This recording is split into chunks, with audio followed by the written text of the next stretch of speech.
آپ نے سنا ہوگا سعودی عرب میں بھی بہت سی اصلاحات ہو رہی ہیں، روشن ترقی ہو رہی ہے، خوشحالی ہو رہی ہے، سنیما ہال بنائے جا رہے ہیں، کھیل کے میدان بنائے جا رہے ہیں، اسرائیلی کمپنیوں کو، امریکی کمپنی کو ٹھیکہ دیا گیا ہے، مکہ مکرمہ میں بھی سنیما ہال بن رہے ہیں، مدینہ منورہ میں بھی سنیما ہال بن رہے ہیں، بہت کچھ ہو رہا ہے۔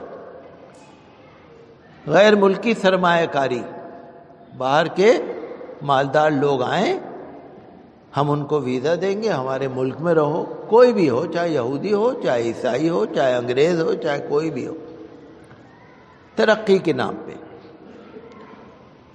اب متحدہ عرب امارات نے بھی ایک قدم اس سے آگے بڑھایا، دونوں کا کمپٹیشن چل رہا ہے، سعودی عرب میں بھی کمپٹیشن چل رہا ہے، متحدہ عرب امارات پہ بھی کمپٹیشن چل رہا ہے۔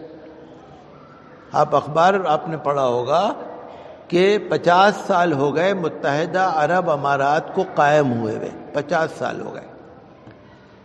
اب انہوں نے 40 قانونوں میں نرمی کی ہے، 40 قانونوں میں نرمی کی ہے، اور انہوں نے سائنس داں جو لوگ ہیں، ٹیکنالوجی کے جو ماہر ہیں، اعلیٰ تعلیم یافتہ ہیں، ان کو دعوت دی ہے کہ آپ ہمارے ملکوں میں آئیے۔ وہ کون ہوں گے؟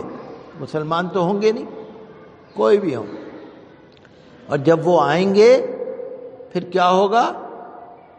آپ کو سن کے تعجب ہوگا، متحدہ عرب امارات نے جو ناجائز مرد عورت کے تعلقات ہیں ان کو بھی چھوٹ دے دی، شادی ہوئی ہو یا نہ ہوئی ہو، عورت مرد ساتھ رہ جاؤ، سب کام کرے جاؤ اپنے، چھوٹ دے دی۔ حرام ہے یہ تو ناجائز ہے، حرام ہے، پہلے قانون میں تھا، اب چھوٹ دے دی۔ شراب نوشی چھوٹ دے دی۔ آنر کلنگ، جو ایک غیرت کا قتل ہوتا ہے کسی کا، غیرت کا آنر کلنگ، اس کی بھی چھوٹ دے دی۔ یہ تو حرام کام ہے سارے۔ مسلم ملک ہے، عرب ملک ہے، عرب تو قرآن کو پڑھ سکتے ہیں، جانتے ہیں۔ آپ لوگ تو نہیں جانتے عربی، لیکن وہ تو جانتے ہیں عربی، وہ تو قرآن کو جانتے ہیں، وہ تو حدیث کو جانتے ہیں۔ تو یہ چیزیں دیکھ کے بڑا افسوس ہوتا ہے کہ مسلم ملک۔ ڈاکٹر اقبال کا نام تو آپ نے سنا ہی ہوگا، بہت بڑے شاعر تھے، فلسفی تھے، بہت اسلامی ان کا مزاج تھا۔ انہوں نے ایک شعر کہا تھا تقریباً 100 سال پہلے، غور سے سنیے۔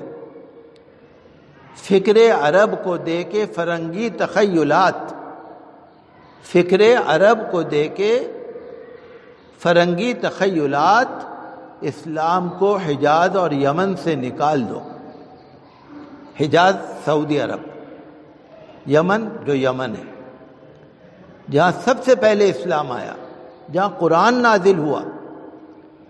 فکر عرب یعنی عرب کی سوچ، فکر عرب کا مطلب عرب کی سوچ بدل دو، ان کو دنیا داری میں لگا دو، فیشن میں لگا دو، عیاشی میں لگا دو، دولت میں لگا دو، قرآن سے ہٹ جاؤ، دین سے ہٹ جاؤ، محمد رسول اللہ صلی اللہ علیہ وسلم سے ہٹ جاؤ، محبت ہی چھوڑ دو، دین کی پرواہ نہ کرو، دنیا کی پرواہ کرو، امریکہ کو راضی کرو، اسرائیل کو راضی کرو، امریکہ سے دوستی کرو، اسرائیل سے دوستی کرو، کسی کو بھی اپنے ملک میں بسا لو، حرام کاری کرتا ہے تو کرتا رہے، کوئی فکر نہیں۔ فکر بدل گئی نا۔ فکر عرب کو فرنگی تخیلات، فکر عرب کو دے کے فرنگی تخیلات، فرنگی انگریز، یہودی، عیسائی، جو انگریزوں کا ذہن ہے، جو انگریزوں کی فکر ہے، یہودیوں کی فکر ہے، عیسائیوں کی فکر ہے، عرب کا دماغ ان جیسا بنا دو۔ فکر عرب کو دے کے فرنگی تخیلات، اسلام کو حجاز و یمن سے نکال دو۔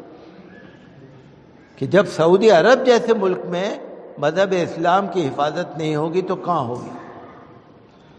بہرحال یہ قابل مذمت چیزیں، ہم تو مطالبہ کرتے ہیں عرب ملکوں سے کہ بھئی قرآن و حدیث پہ تو عمل کرو، آپ دنیا کا کوئی بھی فیشن اپناؤ لیکن قرآن و حدیث پہ تو عمل کرو۔